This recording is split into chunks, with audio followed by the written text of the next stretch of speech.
November 8, 1973, David and Judith McDougall, two anthropologists, have gone to northwest Kenya to make films about the people of the Turkana region.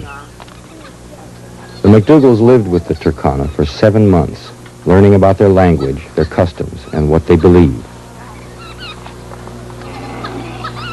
Especially close to two sisters, Nanuro and Longoli, they asked them what they should film to learn about the Turkana.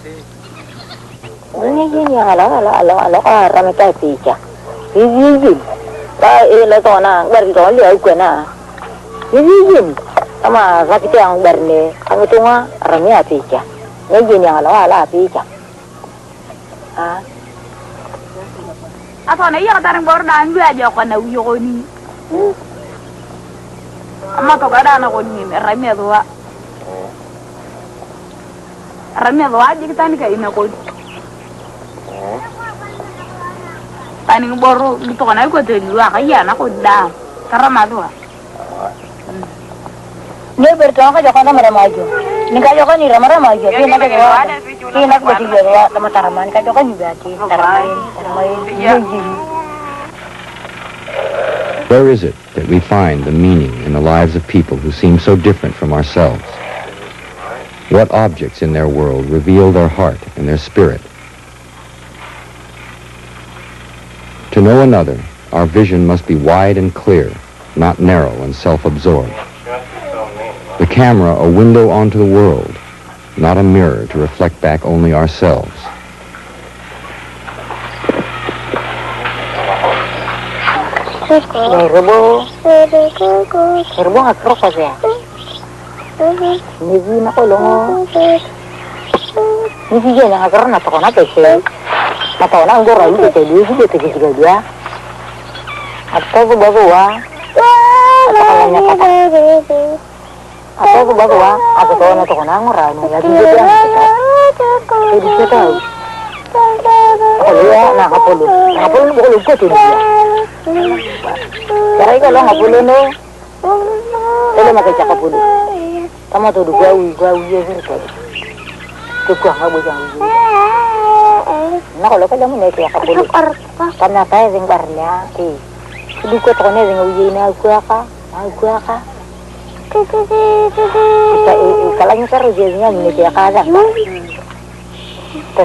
Of all creatures on this planet, we alone know we will die. We alone carry history in our consciousness, peer into the future, and prepare our young to do the same.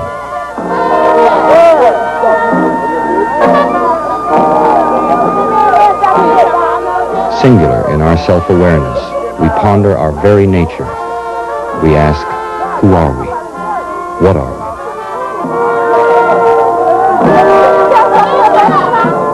You be here today, you're gone tomorrow, you know. You don't know what to look for after death. But you always can see what you can see in front of you, you know. But like me, you know, I like people to have a nice time. And when I leave this face of the earth, I like a little band behind me.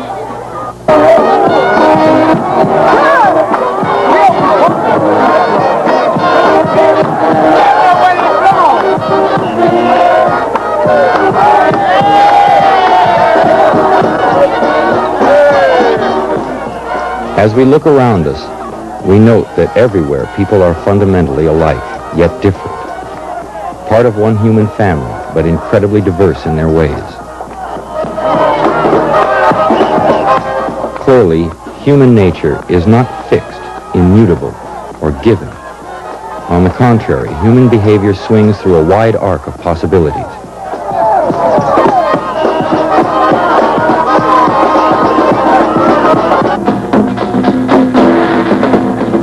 To determine what is the same in human behavior, to understand and explain diversity, that is the task of anthropology.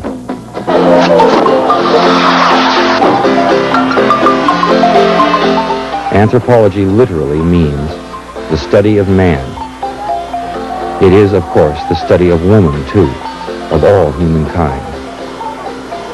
We study anthropology because we want to affirm and celebrate life. And to do so, we must first understand it in all its richness, in all its complexity, in its incredible diversity.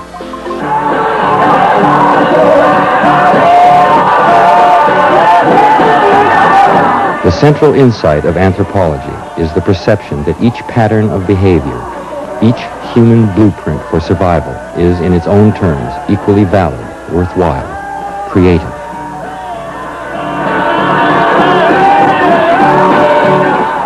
Anthropology asks that we give up our ethnocentrism, the tendency to judge what others do solely by our own values and standards.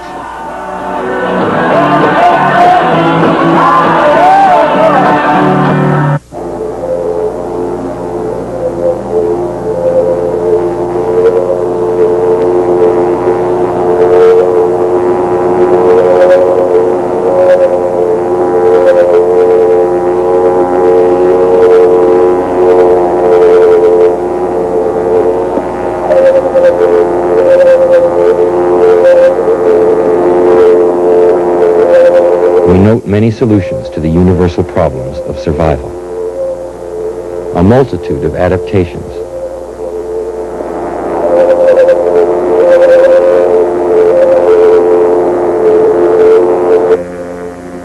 Without respect for the myriad adaptations that men and women have made to their environments, we are all in danger. Every culture is at risk.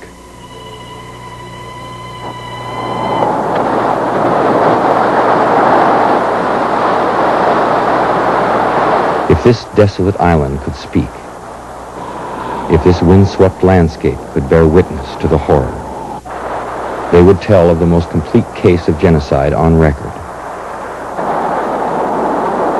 For 12,000 years, the Tasmanian Aborigines lived here in almost complete isolation. When the British came in 1803, there were 4,000 native inhabitants. In 1876, there were none. Anthropologist Dr. Rhys Jones and his associate retraced the fate of the Aborigines. It was into this penitentiary, Jim, that the Aborigines were brought. They were put in the downstairs room. Some of them were ill, some had already died. They had common cold and pneumonia and stuff. And by this time, they were absolutely frightened, terrified of the place.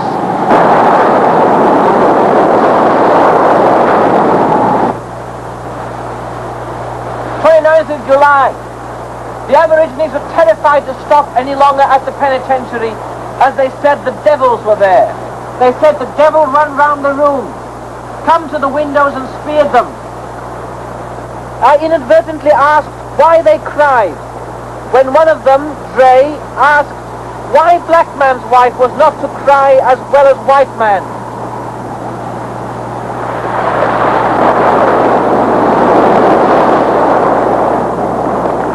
The British recorded the brutal details of their own destruction of the Aborigines in their journals. They have a great abhorrence of the doctor, whom they look on with suspicious horror. Last night he attempted to feel the pulse of one of the females. When he approached her, she screamed and shrieked and crouched beneath a blanket and tried to bite him. You imagine that kind of scene, eh? Without any defense at all, against the disease. Yeah.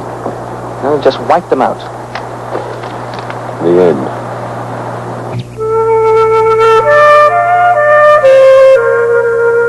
This is how the Aborigines looked when the British set up Tasmania as a penal colony.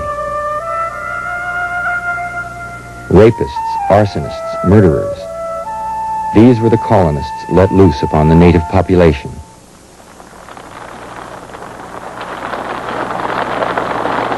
As devastating to the Aborigines was the importation of millions of sheep, which throughout the 1820s and 30s drove them from their ancestral hunting grounds. By 1858, there were only 15 remaining Aborigines on the island. One of these was Truganini, who was to become the last full-blooded Tasmanian.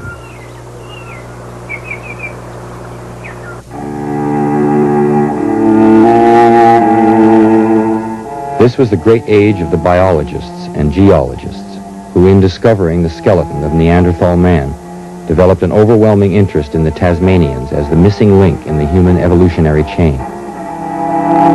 In the ensuing hysteria, scientists rushed to obtain Tasmanian skulls for study and display. Graves were robbed and bodies exhumed. When King Billy, the last Tasmanian male, died in 1869, a scandal ensued. While his body was still in the morgue, his skull was stolen and another forced into its place, his body reduced to a mass of blood and fat, his hands and feet mysteriously missing.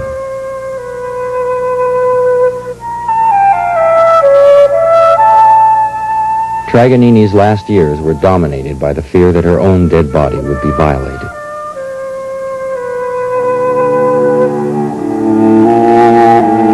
The scientific work of Henry Wallace and Charles Darwin on evolution in the natural world led to a popular generalization about human beings as well, survival of the fittest. It was a concept applied to people and became the justification for genocide. By this logic, the Aborigines were doomed to become extinct because they were less fit. The museum at Oxford University became for a time a monument to this point of view. And even Darwin himself, when he first saw South American Indians, remarked, "Their skin is of a dirty color. I could not have believed how wide was the difference between savage and civilized man. It is greater than between a wild and domesticated animal."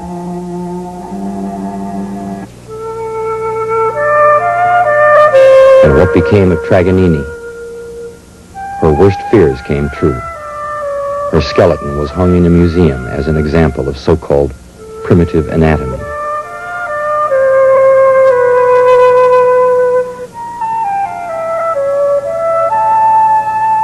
In 1974, the Tasmanian government, in part because of protest by Australian Aborigines, took possession of her remains in order to end the brutal disrespect visited upon her body.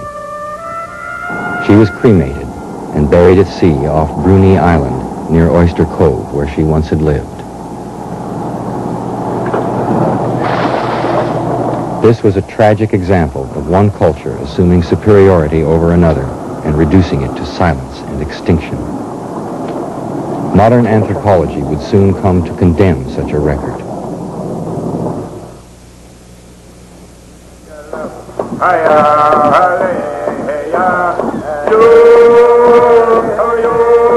This rare motion picture footage, shot in 1914, is one of the earliest ethnographic films ever made.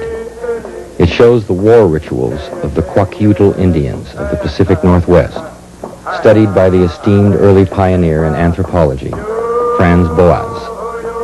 For Boas, every culture was special and equal. As he wrote, "The more I see of people's customs, the more I realize we have no right to look down on them. It is my view that the idea of a cultured individual is merely relative, that a person's worth should be judged by the warmth of his heart." Boas trained a whole generation of anthropologists, demanding precision, scientific methods, and a richly humanistic approach. One of his best-known students was Margaret Mead. What I heard about Boas himself sounded exciting, and so I took his course and found him, someone who was absolutely the ground under one's feet.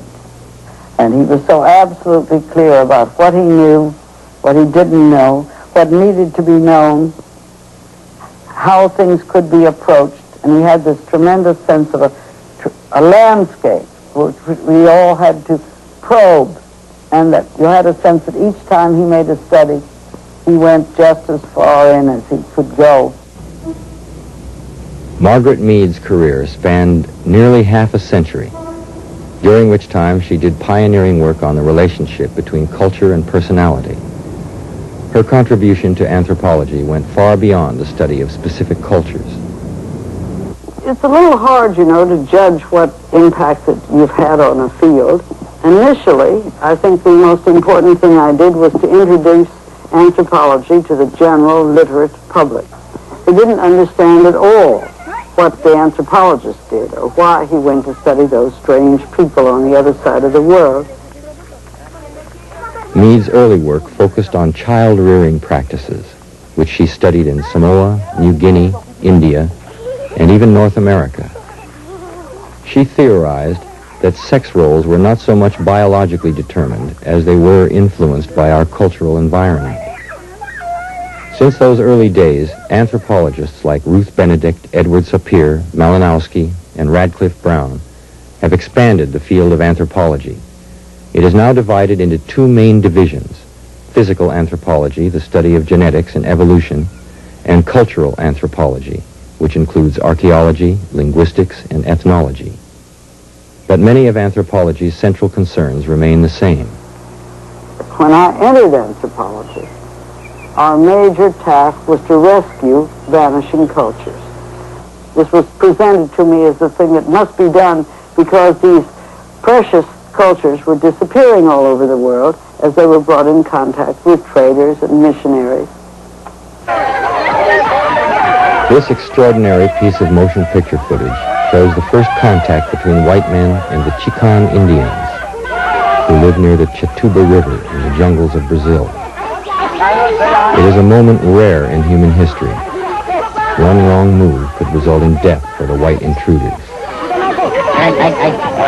The exchanging of gifts indicates friendly intentions, but not all the intruders into the 30,000 square miles of jungle near the Amazon River are quite so friendly.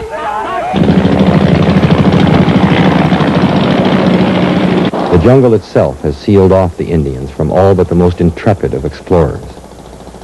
But it is no match for the powerful machinery designed to extract its mineral riches from the ground.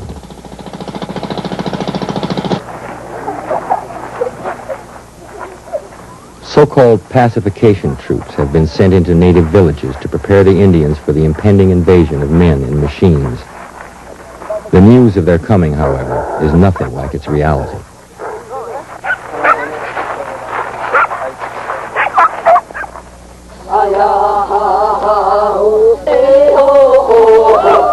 Legends have it that when the Spanish conquistadores came here in the 16th century, they found a tribe of women warriors, famous for their courage in battle, living near the Amazon River. Abandoned by their men, the women had children by male prisoners taken in battle. Now, only when an important chief receives in a vision the call for its performance do the women reenact the legendary reign of the Amazons.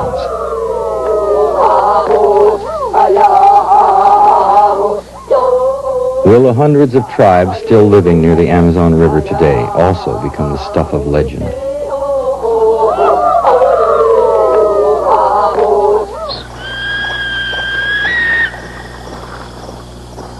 Anthropology, as both a scientific and a humanistic discipline, tries to look at whole cultures, to study them, to emphasize their priceless value to the rest of the world, and if necessary, to help them survive in it.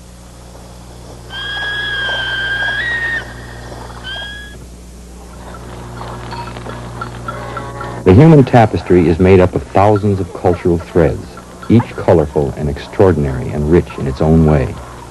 And every man and woman has a story that is finally the story of us all.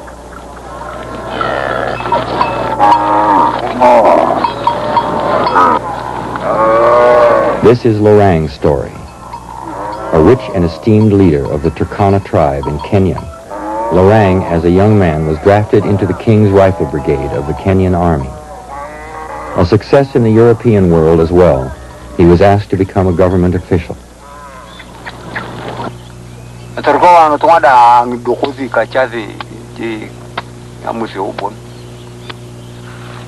Ani min robo ni borenia de bete be mateko ni be ketagata. Awodi bojanya ko boyi na tamar hito be tiria ya boyi na to konna. Ogrobani. Etani je loran. Arikete wala ngomo. Terikota nangata ngalupun ba ngurutaro polisi. Kayak Kolar ngara uzinya kriyo ngina. Boy kaina to ko bonya kaina.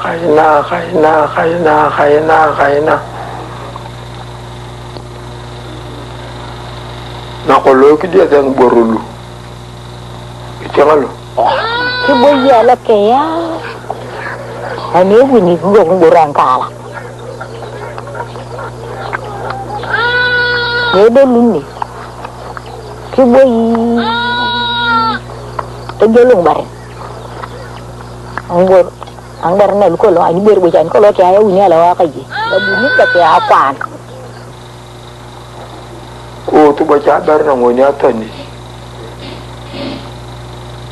Ku zinga longi zinga ema haro tiya kana alalu perikuni. Waje bunne ko ta roto. Ko tu baca iya pa. Ko tu baca tiya.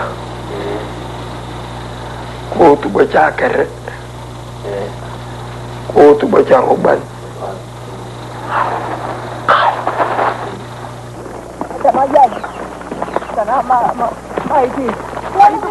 Among the Turkana, it is common for men to have a number of wives, and how many he may have depends on the size of his animal herds and on his ability to support an ever-increasing household.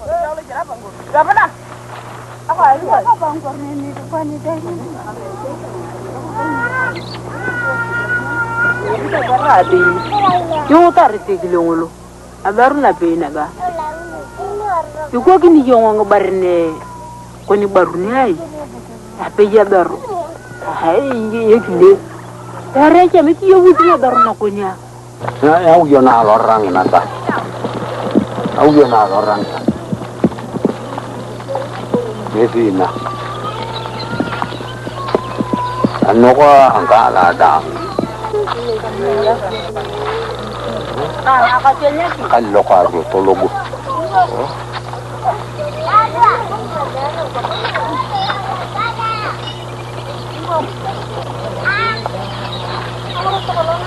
Nakala lugo kodi ni nakaya la lugo kodi kangen neker tortogu no guri kemena bu agai na kardana kalla kardelo jainatu ya kalla ugo fitingol jaina kine anoko nya murbo into jokan nya lara bochanaka ningo ni aperte akine gedine. If anthropology has one cardinal tenet, it is the belief in the equal validity of all cultures. That is, cultural relativism. Ethnocentrism, or the view that one's own culture is superior to another, blinds us to the complexities of another society, to understanding why it is, for instance, that a man would have several wives. Nye duke tong luce, to duko nyau, luce. Kalau masih kecil ni mau mengejar. Teli wari dia kata ni alto malu kali. Zua wena ya raya pi. Sama nyuta jo. Marayo tarakin je baras de karanya mo. Karanya kaji. Nyama jo na kware. Ani wala ni. Ni agrinya pergi ni kerkali ni tong luce. Ya gitu marabu tol lacor. Buat tuar, iyo ko yui na te roya yong, iyo gitu atu gua, te tuarite, Yoi nyanya ngudi ko ni ente tan bi ene ya de. Kerkali to li kini. Ani ama mo ngotonga. Ni gini ngataru. Kerkali.